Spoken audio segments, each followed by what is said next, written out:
የኮይሻ የኃይል ማመንጫ ፕሮጀክት በአመት 6344 ጊጋዋት ኤሌክትሪክ ኃይል ያመነጫል ተባለ። የኮይሻ ኃይል ማመንጫ ፕሮጀክት በአመት 6344 ጊጋዋት ኤሌክትሪክ ኃይል ያመነጫል ተብሏል። የኮይሻ ኃይል ማመንጫ ፕሮጀክት በደቡብ ምዕራብ ኢትዮጵያ ክልል በኦሞ ዞን ታችኛው ተፋሰስ ከጊቤ 3 የኃይል ማመንጫ 129 ኪሎ ሜትር ርቀት ላይ ከኮይሻ መንደር በቅርብ ርቀት ላይ የሚገኝ ነው። 1800 ሜጋዋት የማመንጨት አቅም ያለው የኮይሻ ኃይል ማመንጫ በኢትዮጵያ አጠቃላይ የኃይል ፍሰት ላይ ትርጉም ያለው ለውጥ የሚያመጣም ነው። ፕሮጀክቱ በኢትዮጵያ ያደገ የመጣው የኃይል ፍላጎት ምላሽ ለመስጠት በሚያስችል ሁኔታ በአመት 6344 ጊጋዋት ኤሌክትሪክ ኃይልም ያመነጫል። ከኃይል አቅርቦቱ ማስፋፋት ባሻገር የኮይሻ የኃይል ማመንጫ ፕሮጀክት ንጹህ፣ አስተማማኝ እና የተጠቃሚዎችን አቅም ከግምት ያስገባ ታዳሽ ኃይል አቅርቦት የሚያቀርብ የኢትዮጵያ ምስራቅ አፍሪካ የኤሌክትሪክ የውጭ ንግድ ማዕከል ለመሆን ያላትን ከፍተኛ ፍላጎት ለማሳካት የሚደግፍም ነው። በሀገር ውስጥና የገጠር ኤሌክትሪክ አቅርቦት በሚደግፍ መንገድ በመኖሪያ ቤቶችና በአነስተኛ የንግድ ስራዎች የኤሌክትሪክ አቅርቦትን ያሳድጋል። ይህም ማህበራዊ ኢኮኖሚያዊ ልማት የሚያነቃቃ የተሻለ ያኗኗር ደረጃ የሚፈጥር ብሎም ለአካባቢው ማህበረሰብ ዘላቂ እድገትን የሚደግፍ እንደሚሆን እንደሚጠበቅ ከጠቅላይ ሚኒስትር ጽህፈት ቤት ያገኘነው መረጃ ያመለክታል።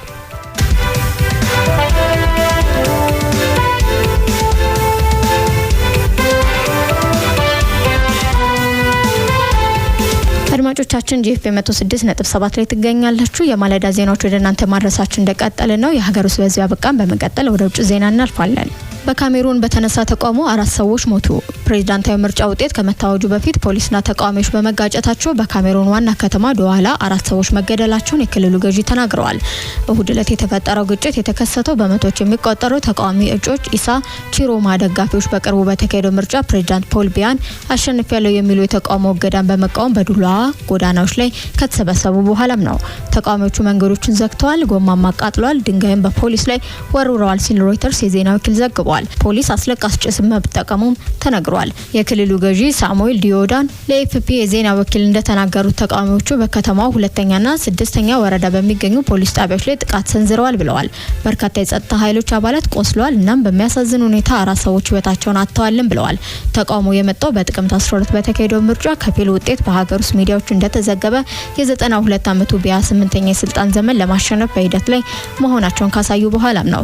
ነገር ግን ቺሮማ ከቢያ 54.8 በመቶ ድምጽ 31.3 በመቶ አሸንፊያለሁ ሲሉ የህገ መንግስታዊ ምክር ቤቱ የተጭበረበረና የተዛባ ውጤት ካወጁ ካሜሩናውያን ተቃውሞ እንዲያደርጉ ጥሪንም ካቀረቡ በኋላ ነው። የካሜሩን መንግስት የተቃውሞ ጥሰት ወንጀላ ውድቅ በማድረግ ህዝቡ በህገ መንግስታዊ ምክር ቤት ላይ ይፋዊ የምርጫ ውጤት እስኪገለጽ ድረስ እንዲጠብቁም አሳስበዋል።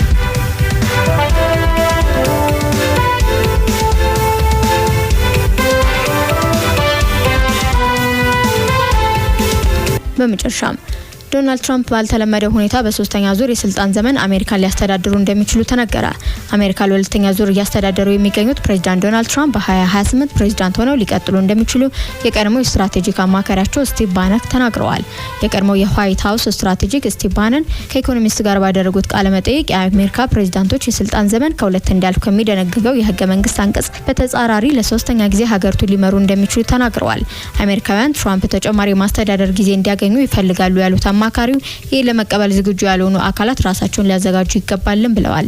ትራምፕ በ2028 ምርጫ ዳግም ፕሬዝዳንት ሆነው ሊቀጥሉ እንደሚችሉ የተለያዩ ጭምጭምታዎችም መሰማት ከመጀመሩ ሰንበትበት ብለዋል።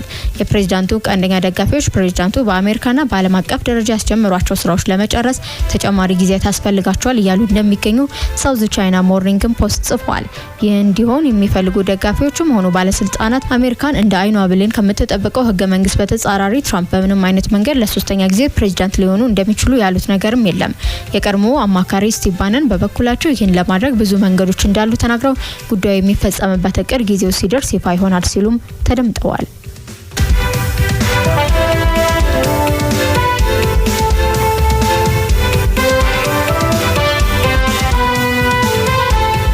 አድማጮቻችን ከጂኤፍኤም 106.7 የዕለተ ማክሰኞ የማለዳ 1 ሰዓት የሀገር ውስጥ የውጭ ዜናዎችን መራርጠን እስካሁን ወደ እናንተ ያደረስነውን ይመስላል። የጂኤፍኤም ስርጭት እስከ እኩለ ሌሊት 6 ሰዓት ድረስ ወደ እናንተ መደመጡን የሚቀጥል የሚሆነው ቀናችሁ ደግ የምትሰሙበት መልካም ሆኖ ተሰሩበት ያማረ ቀን እንዲሆንላችሁ በመመኘት እኔ ሄለን ሙላት በዚህ ተሰናበትኩኝ።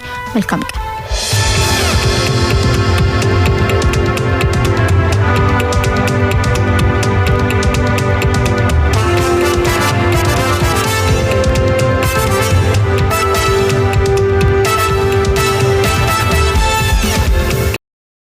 ጥቃት መከላከል እንዳለበት ዶክተር ፈቲያ ማህዲን ጨምሮ አስገንዝበዋል።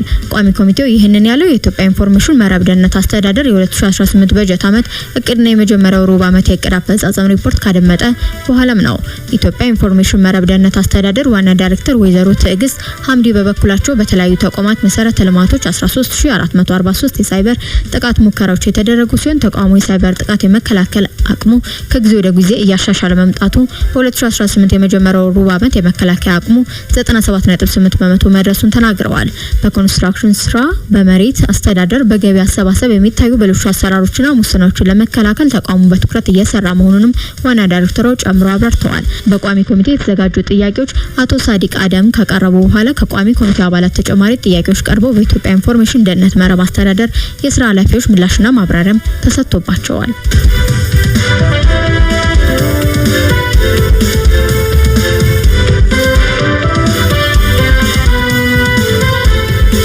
የባህር ዳር ከተማ ምክር ቤት ልዩ ልዩ መመሪያዎችና ደንቦችን በማጽደቅ ተጠናቀቀ። የባህር ዳር ከተማ ምክር ቤት በ3ኛ ቀኑ ውሎ በጉባኤ አጀንዳ ያስቀመጣቸው መመሪያ